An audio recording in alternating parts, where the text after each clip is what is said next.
Good evening and welcome to 365 Days of Stories with Theo Mayer. Here we are on day 213 and I'm telling stories from 1001 Arabian Nights.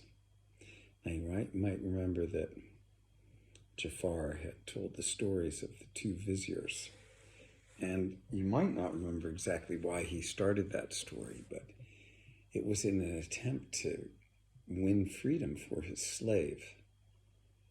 Now remember, the slave had stolen that apple from the eldest son of the man who thought his wife had been unfaithful to him, and all the problems and calamity that ended up happening after that.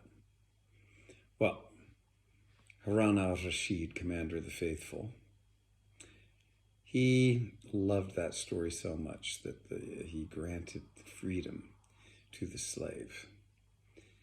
To the man who had the wife that was so sick, the royal physicians were able to cure her, and the two, husband and wife, well, they didn't even return home because Harun al-Rashid loved them so much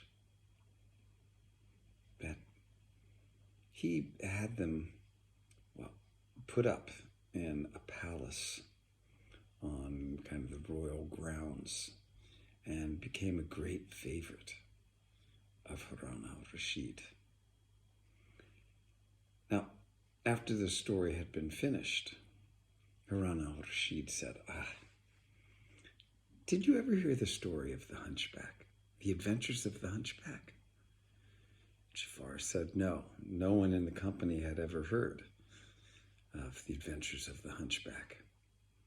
And Harun al-Rashid said, well, let me tell you, because it is an exciting tale as well. Once, you see,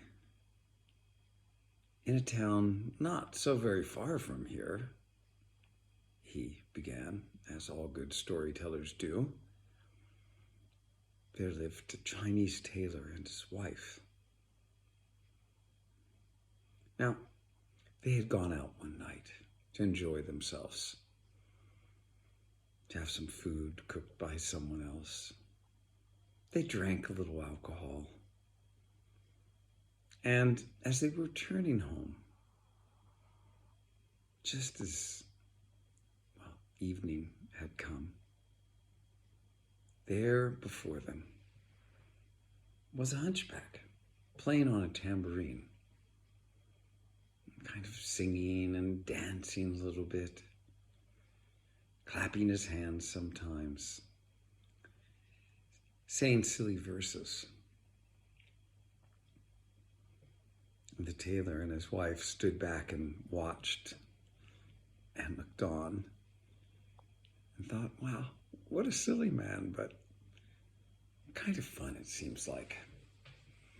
And so they listened for a while as he went on. And the husband suggested to the wife, why don't we invite him home?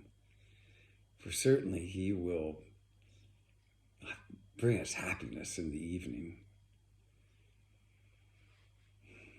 So they asked him if he would follow them. Now the hunchback was well dressed. He had silken robes on that, the inside layer was folded nicely, and the outer layer had nice creases in it. His sleeves were long, hung down low, and he wore on his head a smart green cap.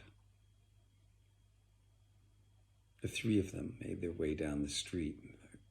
Hunchback was quite drunk, reeking of wine,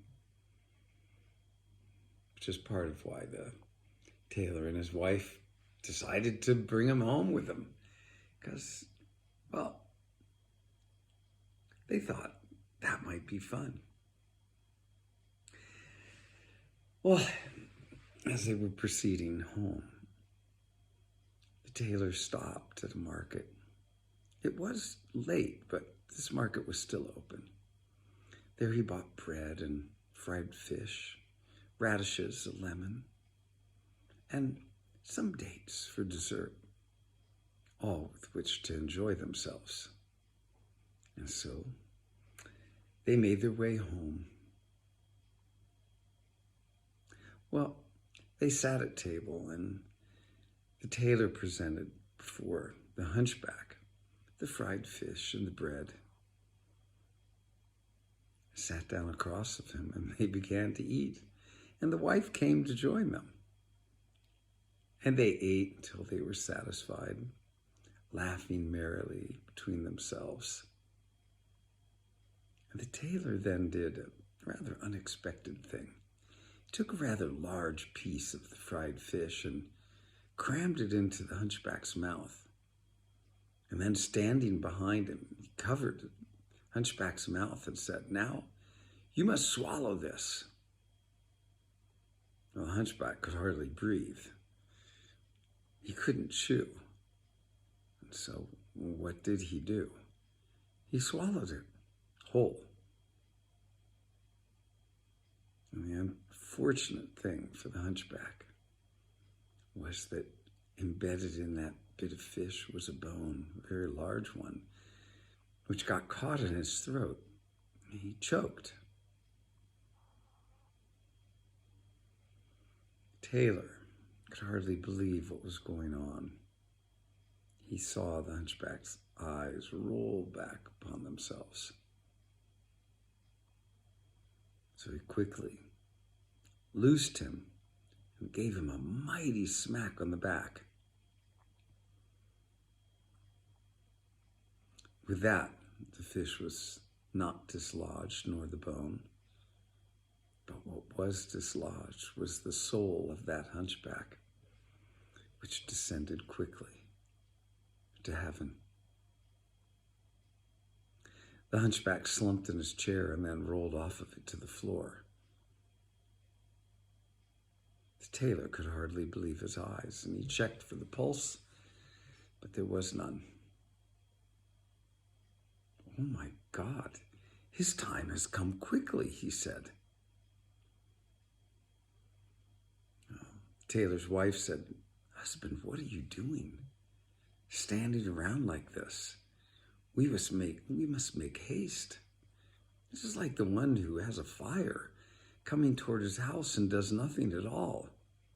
To do nothing will only bring, calamity, disaster. We must think, and think quickly." "What would you have me do?" said the husband. "This is what you must do," said the wife. "Go get a silken robe, and we'll robe this hunchback in that. And then we must carry him away from here. And we'll go to that doctor, the one who is Jewish. And we'll take it to him." Fine, he said. "And the good thing is, if anyone sees us." But Scheherazade, of course, stopped the story there. We'll find out what happens next. Okay. Thanks for joining.